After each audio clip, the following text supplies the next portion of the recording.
On the 64th episode of the HatTrick Sports Podcast, we're going to be talking about the upcoming MLB playoff picture, a lot of NFL injuries. We're going to be talking about the NCAA college football news, games, recaps.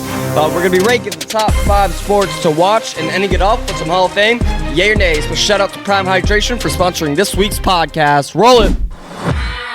Welcome to HatTrick Sports, starring your host, Isaiah Carpenter. Bringing you the biggest sports headlines every week. This is the HatTrick Sports Podcast. We're going to start this off with some MLB news. Now, there's not a whole lot of MLB news this week. There just wasn't. We're going to do MLB standings. There's some news. There's rumors that Shohei may start this season, and I'm just going to tell you my opinion on all of that. So, Shohei Ohtani's odds of playoff picture, Shohei Ohtani's odds as playoff pitcher is not zero, says Dave Roberts. And I'm just going to read you this article from ESPN, then I'll tell you my thoughts on this. The thought of Shohei Ohtani pitching in the playoffs is suddenly not impossible, even if it's still unlikely. Speaking Friday, a little over an hour from the frontline starter pitcher Tyler Glasnow suffered another setback in his recovery. First of all, Tyler Glasnow's not going to be pitching again this season, most likely, is what I'm seeing here. From his elbow stuff. One second. Dave Roberts left open the possibility of Shohei Ohtani being an option on the mound in October, saying it's not a 0% chance anymore. Now, I think this is a horrible idea. I understand that Dodgers pitchers, they're getting injured. That's exactly why we lost last season in the playoffs. I hate to see it. I don't like seeing Dodgers pitchers injured. Dodgers pitchers are super injury prone, but that's not saying risk Shohei's offensive power to be a pitcher. And first of all, we're not even sure how well he's going to be pitching after his Tommy John. He hasn't pitched in a game in over a year. It's hard to think about Shohei Ohtani potentially getting 50 home runs this season and then going into the playoffs and pitching and him not being able to hit that many home runs at all this season. So, one second, let me restate that. But yeah, Shohei pitching, no good. I don't think that's a good idea at all. That Shohei should even be close to on that. I don't even like that he's really working on pitching. I say you stick to offense, he sticks to DH, figure out a solution for the pitching. I understand there's a lot of Dodgers pitchers that are injured. There's got to be a better way. Don't risk Shohei's I don't know the right word I'm thinking of. Don't pitch Shohei Ohtani during the postseason. I think it's a bad idea. Shohei is more helpful offensively than defensively, especially we don't know how he's going to do defensively if he ends up doing it. So I just think it's a horrible idea. It's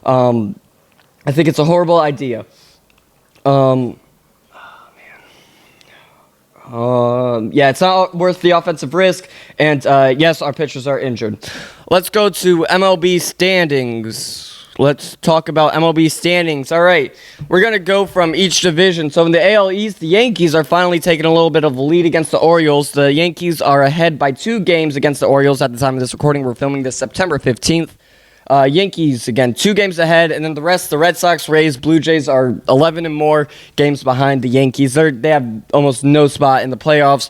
In the AL Central, the Guardians are beating the Royals. The Royals are 3 games behind them, and then Twins are 6.5 games behind the Guardians. Again, it's not super close, but it's possible that the Royals catch up to the Guardians. In the AL West, the Astros, the Mariners, the Astros took that home. At the beginning of the season, they were absolutely horrible, and now the Mariners are 4.5 games behind the Astros, and then the Rangers are 5 games behind the Mariners, and then the A's and Angels they're out. They're out. The White Sox in the AL Central, the White Sox are 34-15. I believe they've only gotten 4 wins in a month. They are 51 games back. How many? Let me do quick math. 115, 34 plus 34. So they have 13 games left in the season. The White Sox have 13 games left in the season, and they have 34 wins. that this is going to be the worst team anybody has ever seen in Major League history. That's live. I mean, you could count in the 1800s. I think there was a team that went like 20 and 140 or something. They didn't even play 162 games. So it wasn't real baseball. Let's be honest. It wasn't real baseball. The White Sox are going to be the worst team in MLB history. They're absolutely horrible. I don't understand their problem. Like, they're 19 and 58 at home. It's a free win, whoever's playing them at home. It's a free win. They're 15 and 57 away. They're 3 and 7 in their last 10 games, so I will give them that. They're on the upslope. They've won 10% of their games in the last 10 games. That should not be a stat 149 games into the season. They're breaking records. They're breaking records about how bad they are. They are absolutely horrible. Let's go over to the NL. The NL, you got the Phillies are dominating the NL East. The Mets are 8 games behind that. The Mets and Braves are tied 8 games behind that. And then the Nationals, Marlins, you can see them later next season. On to the next one. The Brewers are 11 games ahead of the Cubs in the NL Central. Again, it's an easy win for them. Now, what's a somewhat close division, it was super spread out apart. The Padres and Diamondbacks were like 6-8 games behind the Dodgers. And then it got super close to like a half game. And then now it's starting to spread out again. The Padres are 3.5 games behind the Dodgers, and then the Diamondbacks are 5 games behind the Dodgers. The Dodgers, I think, secured that division. We're just cheering for Shohei. We're cheering for Shohei's 50-50. We want to see that this season again. Let me see. There's 87-61. They have 14 games left in the season. The Dodgers have 14 games left in the season. Shohei needs 3 home runs to hit the 50 home runs, and then I think he needs like a stolen base or 2, which won't be a problem for him. But we really want Shohei to hit 50-50. It's never happened before, and that is why he's the greatest baseball player of all time. And then let's look at the playoff picture. Can we see an MLB? One second. Let me look up MLB playoff picture. Playoff bracket picture right now. Here we go. Picture right now. All right, let's see this. Here we go. MLB 2024. Here we go.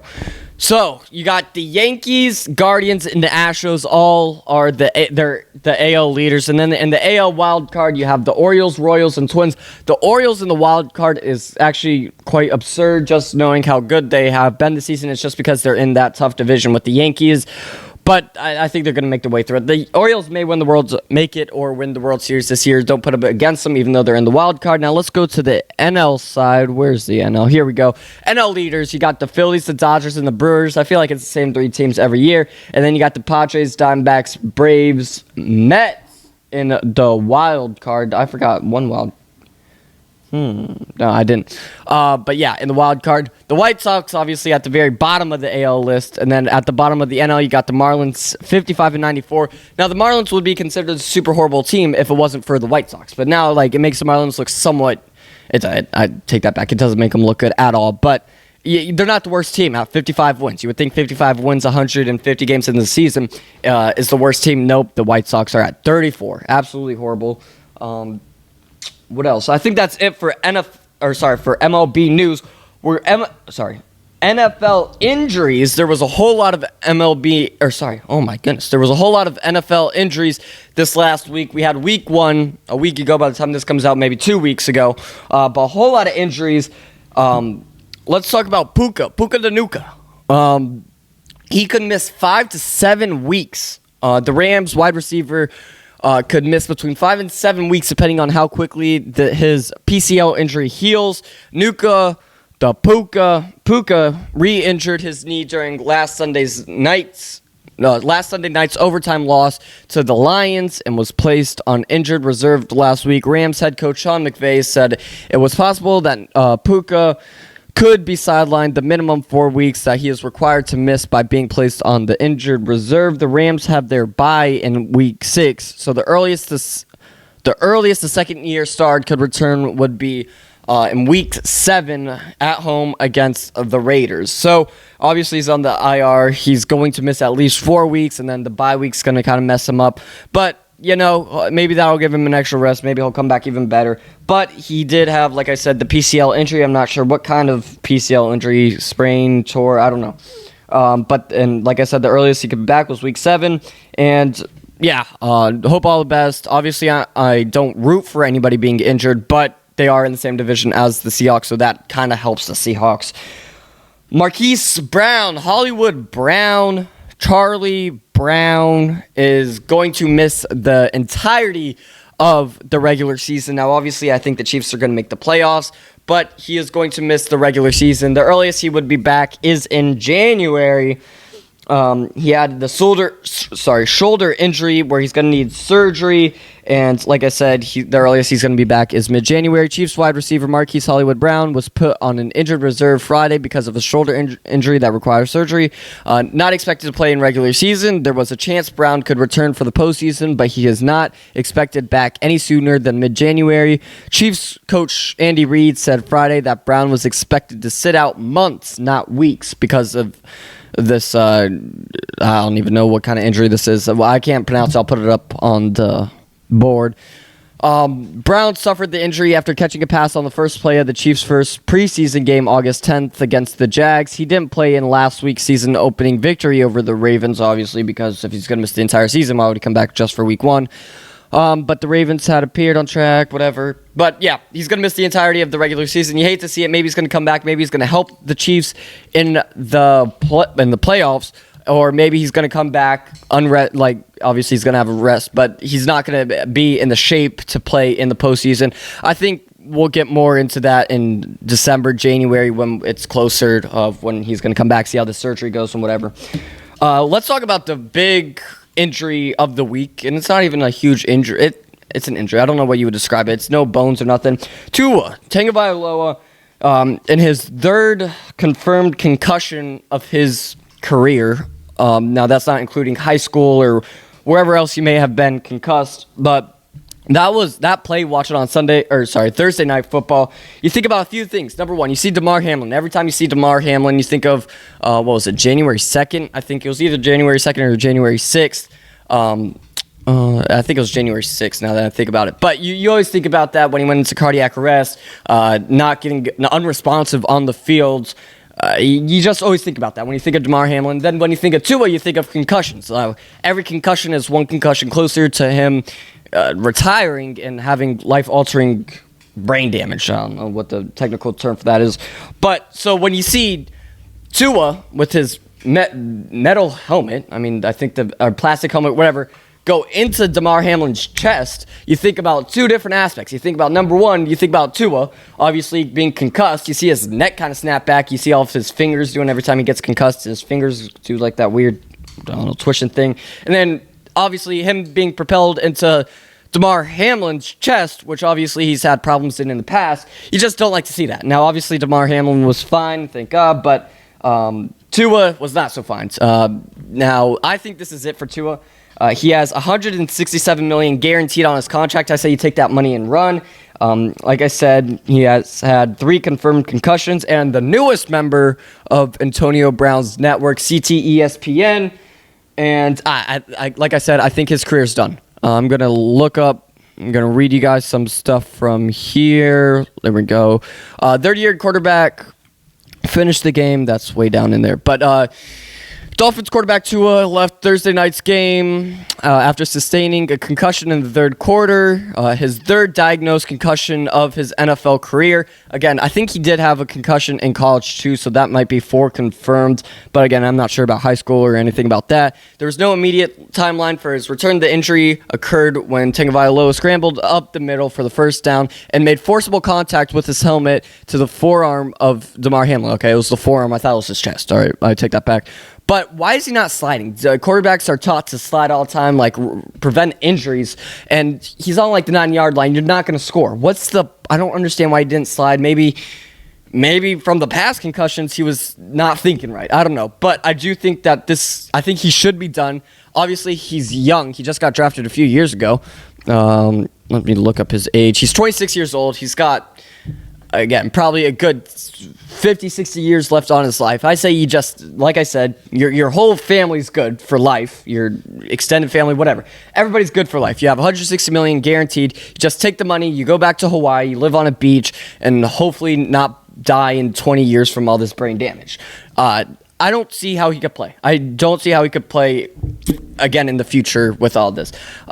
You obviously see past NFL players saying like, yeah, he should end it, end his career because of all these concussions, and it's going to come back, and obviously it's not going to end his later years. Maybe even now his life's not good brain-wise now. I think he's a good quarterback, a somewhat good quarterback, but I just don't think it's worth his life. That's all I'm trying to say. So I think that's it for... Nope, we got one more injury. Nope, I forgot about one more injury. A lot of injuries this week. This injury left hundreds of thousands of first-round fantasy players in tears. You obviously love to be first overall in fantasy football, and this year I would say the majority picked Christian McCaffrey first overall, and now he is out for at least the next 4 games. 49ers placed running back Christian McCaffrey on injured reserve, out for the next 4 games. The 49ers play star running back on the injured reserve with calf soreness and Achilles tenderness. I don't know what that means. McCaffrey must miss at least the next 4 games, including Sunday's matchup against the Vikings. He's eligible to return on October 10th against the Seahawks. Now, like I said this a few minutes ago, I don't wish anybody to get hurt, but can we make him have one more week of rest just to make sure he's good so he doesn't have to play against the Seahawks, so the Seahawks have at least a chance at being the 49ers. I mean, I think that would be a huge win for the Seahawks. But it sounds like if everything goes to plan and the timeline's all set and said, I think he's going to be back for that week. I don't even know what week it is. Week 5, week 6 game against the Seahawks. Which, again, I don't like to see that, but I like to see that he's going to end up getting better. But, yeah, like I said, calf soreness, Achilles tightness, tendinitis, not tightness, tendinitis. And what else we got on this? On Friday, yesterday was his worst day, Shannon said. It's on and off, but with yesterday having the most pain, something we've been discussing together for the last 24 hours. That's obviously his head coach talking to McCaffrey about this. Like I said, the NFC West not looking too good injury-wise. You see all these young guys, obviously Puka, and then McCaffrey. Now, let's just hope that doesn't spread to the Seahawks. Let's do our NFL Pickems. All right, so last week we went 11-3 in NFL Pickems, and a lot of people were saying, hey, you're just choosing the favorites. And I keep saying, yeah, I want to win. Obviously, I don't understand what the problem is by choosing the favorites in a Pickems league is. Obviously, you want whoever's going to win by a lot to win. So let me get to this tab. Where did I put that? Oh, here we go. All right. You got the Raiders and Ravens. Now, it's being played in Baltimore, but yeah, it's an easy Ravens win. So give me the Ravens. You got the Browns and the Jags. I actually went to a Browns-Jags game in Jacksonville. I just realized that Jags are favored by 3, but yeah, give me the Jags. Give me the Jags. The Jets and Titans. Give me the Jets, even though it's being played in Tennessee. The 49ers and Vikings, even without McCaffrey, the 49ers are going to win. Give me the 49ers. The Chargers are playing the Panthers. Give me the Chargers. The Panthers, I don't know. The Panthers just aren't any good at all. The Seahawks and the Patriots, you got to go with my Seahawks. The Seahawks are going to win. Give me the Hawks. All right, you got the New Orleans Saints playing the Cowboys. This should be easy. Now, the Saints came off of a huge win week 1, but again, they were playing a nobody, let's be honest. And then the Cowboys are going to win. They're going to win by probably a touchdown or more. So give me the Cowboys. You got the Jets not the Jets. You got the Giants and the Commanders. Now, this is going to be probably the matchup of the week. I think this is going to be really close. The Giants obviously aren't going to be neither teams are really going to be that good this season, but it is being played in Washington. Washington has a harder division, so they're trying to get there. They're trying to practice, get to the higher of their division. So give me the Commanders. Again, I think that's going to be a really close matchup. Give me the Commanders. You got the Bucks and you got the Lions. Lions are going to win by a lot. I had them in Lock of the Day. Go check out TikTok for that. HatTrick Lock of the Day. I choose one team every day that I think will win. You got the Colts and you got the Packers. Again, another close matchup in my opinion. It's being played in Green Bay. Love out hurt. Give me the Colts. Give me the Colts. I'll give it to the Colts. Give me the Colts. You got the Rams and you got the Cardinals. Now there is no spread on this, but Puka's out. Give me the Rams. I think it's easily going to be the Rams. Not easily. This is good. Yeah. Give me the Rams. Hesitant, but Rams. You got the Steelers and you got the Broncos. It's being played in Denver. Russell Wilson going back to Denver. Give me the Steelers. I do think Denver. I think Denver has the biggest home field advantage just because of the elevation, the air density, whatever it's called. Oxygen levels, football, tackling. I do think Colorado is a very big home field advantage for all sports. The Bengals and the Chiefs. The Chiefs are going to win that. Bengals aren't. They're 0-1. They did not look good week 1 at all. So give me the Chiefs, and then you got the Bears versus the Texans. It's being played in Houston. It's an easy Texans. All right. Oh, and then Monday Night Football, you got the Falcons and Eagles. I got the Eagles in that. It's being played in Philly. Obviously, Philly has a huge fan base. And the over-under set at 46.5. I got the under. That doesn't count for Pickems. All right. So that is the NFL Pickems. Let's move on to college football. Let me switch over to that tab. So obviously yesterday, again, we're filming this on the 15th. Yesterday was Saturday, and we got to watch some college football. There wasn't too many upsets, but there were some games that were closer than I would expect them to be. So you got Kansas State beating Arizona 31-7. All right, that's fine. Oklahoma State beating Tulsa 45-10. Again, fine, expected. Michigan beating Arizona State 28-18. You got Alabama beating Wisconsin 42-10. Alabama, that's exactly what I was expecting. LSU was ranked 16, and they beat South Carolina 36-33. I thought it was going to be a bigger game, not a bigger game, but a wider point differential than that. You got Missouri beating Boston College 27-21. Miami, the only Florida team, Florida Public University, to basically win between Florida State and Miami. They won 62-0 against Ball State. Yeah, of course, it was against nobody, but they are still the only real Florida team that won. You got Oregon beating Oregon State 49-14. Oklahoma beating Tulane 34-19. Notre Dame, last week they were struggling. They did not look good at all last week. And then today they came in, they were facing Purdue. They won 66-7. They won by 59 points. Utah beating Utah State 38-21. And then you got Ole Miss, ranked 5, beating Wake Forest 40-6. Texas beating UTSA 56-7. Texas might make a run for it. They might win the college championship this year. It is too early to tell, but you don't put it out yet. Nebraska beating Northern Iowa 34-3. And then Georgia playing Kentucky. I thought this was going to be Georgia was going to win by 30, 40, 50 points, whatever. Nah, it was back and forth all game. Georgia ended up winning 13-12, way closer game than anybody even thought. Tennessee playing Kent State. Tennessee won 71-0. They started the game off in the first quarter. They scored 37 points. And in the second quarter, they scored 28 points. And then in the third and fourth quarter, they scored a field goal in each. So yeah, that is your weekly college football, NCAA college football recap. Let's move on to top 5 sports to watch. Now, this is my opinion, not yours. You can put your opinions down in the comment below. But this is my opinion. Honorable mentions. Number 1, cricket. Haven't been watching cricket for that long. Don't watch a whole lot of cricket, but it's fun. It's fun to watch. Once you understand the game, it's actually a really cool game to watch. But that's why it's at honorable mentions. The top 5 are going to be the major 5 sports in the U.S. At number 5, you got hockey. I just don't watch a lot of hockey. It's ranked at number 5 for a reason. I don't watch a lot of hockey. I can't put it any other way. Number 4, soccer. No European soccer. MLS, American soccer. Go Orlando City. But I can watch MLS. I know somewhat about the MLS and Orlando City specifically. But yeah, that's why it's at number 4. Number 4, soccer. Number 3, you got the NBA and part of WNBA. You got basketball. WNBA is making its way up. I mean, their viewership is higher than ever.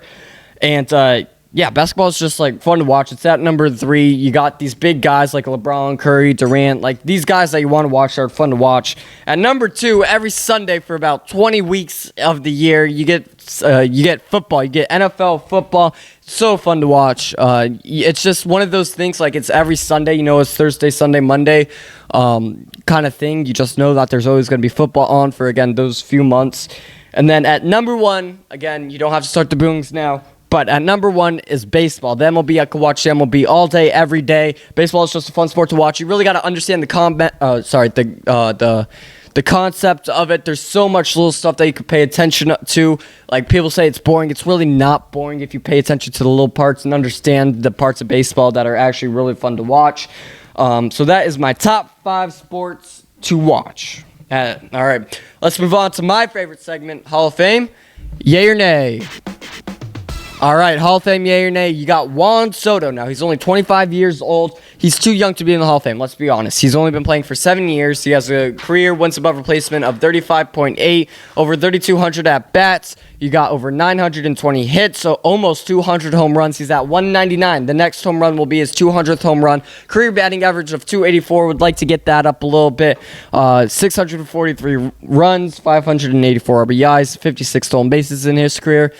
On-base percentage of 420, slugging 532, OPS of 952, and an OPS plus of 159. Let's look at what he led the league in his career for each year. In 2020, he was 5th in MVP voting. He led the league in walks, in on-base percentage, in slugging, in OPS, in OPS plus, and in intentional walks. In 2021, he led the league in walks, on-base percentage, and double plays grounded into. In 2022, he led the league in walks with 135, and then in 2024, he also led the league in walks in 132. And then he played 162 games in last season, 2023. Let's look at some other stuff. I don't know if I mentioned this before, but he is a 4-time All-Star. He won the World Series in 2019, won the batting title, home run derby champion, 4-time Silver Slugger.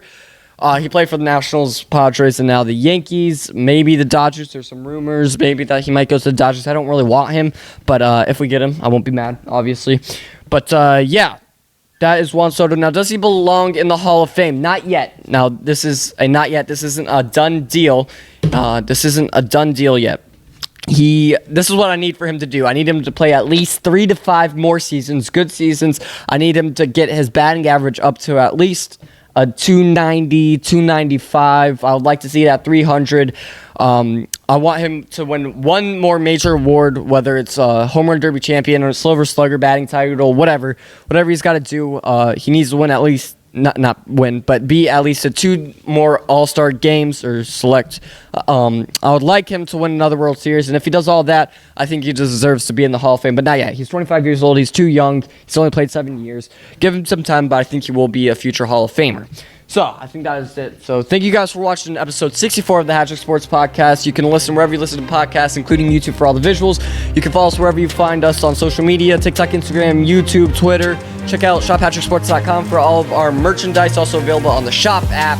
And we will see you guys next week for episode 65.